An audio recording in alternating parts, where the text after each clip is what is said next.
Good morning. Kumusta na kayo mga kababayan ko? Nasaan na kayo ngayon sa inyong mga gawain? Kumusta kayo? Anong inyong mga ginagawa? Ako ngayon, araw ng Biyernes, wala akong abalahan kung hindi dito sa aking mga halaman. Ako mag-abala kasi yung mga halaman ko parang hindi na maganda ang dahil nga sa init ng panahon. Ay hinihiling ko sana umulan na para naman gumanda sila, kasi iba talaga ang ulan. Pag ang ulan ang masarap ang pakiramdam ng mga halaman, dahil siyempre naliliguan sila ng ayos. Ngayon ay hindi naman pagdilig ng dilig lang, mga puno lang ang madiligan, hindi yung buong nila. Kaya ito, nagbubungkal ako para maluagan yung kanilang mga puno at makasipsip ng masyado ng tubig. At mag-cultivate muna tayo. At ang dami ko ngang mga punlang ampalaya. Kung ako lang may mataniman ng malawak na Diyos ko, ang dami kong mga tanim.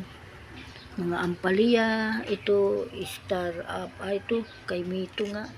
Nagpunla ako, mga orange, mga prutas na kinakain namin, yung mga buto, pinagpupunla-punla ko para pagdating mapakinabangan.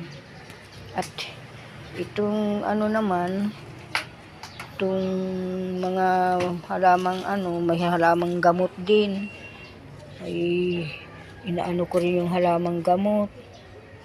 Tapos yung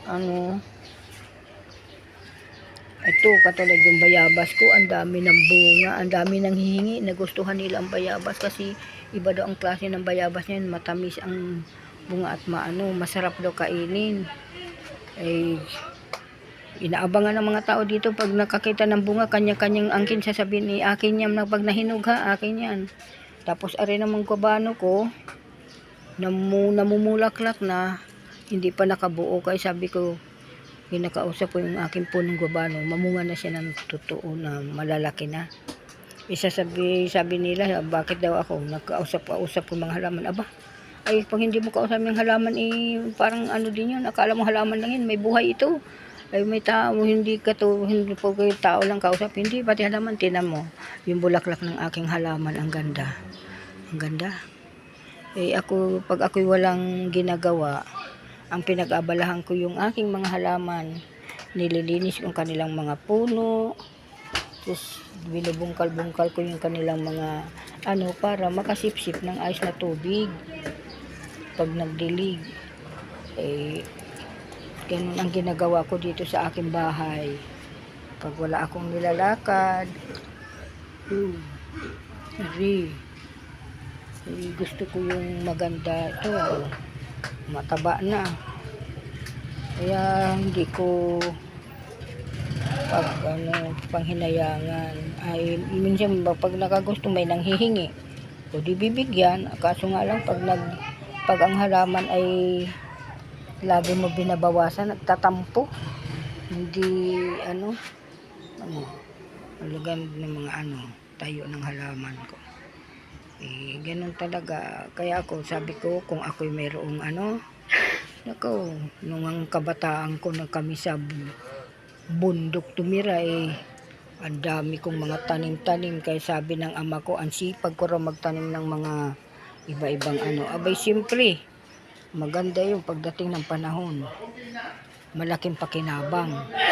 Dito nga lang, marami nang nakinabang sa aking bayabas, kanya-kanyang hingi pag nakita ang bunga. Ngayon hindi pa siya makahingi kasi nag-umpisa pa lang, mga bubot-bubot pa, namumulaklak pa lang. Bulaklak nga lang, dami nang nagpuri, uy namulaklak na yung bayabas mo, sa pag yan ha, bigyan mo ako. Sabi, bigyan mo ako. Sabi ko, di pag nabuo na ang bunga, kanya-kanya na kagad Tapos mayroon, parang nga ako, nagtatampo yata ito kasi pinaaluhasan ng dahon. Dami kasi nang hingi, panggamot daw, panlanggas, iwan, gagamot daw nila. Ay parang nagtampo na eh. Ay naubos naman yung dahon, kunti na lang yung dahon na tira. Yun. Eh kayo, kung wala kayong ano, pag may mga ispis kayo sa inyong mga kapaligiran ng bahay, ganyan ang gawin nyo. Kahit ano, isari-saring itatanim nyo. Pang-depensa din yun sa ano, yung ano, kasabihan sa may mga masasamang hangin sa ano, yun sila ang harang, sila ang sasagap ng ano. Ay, salamat sa inyo.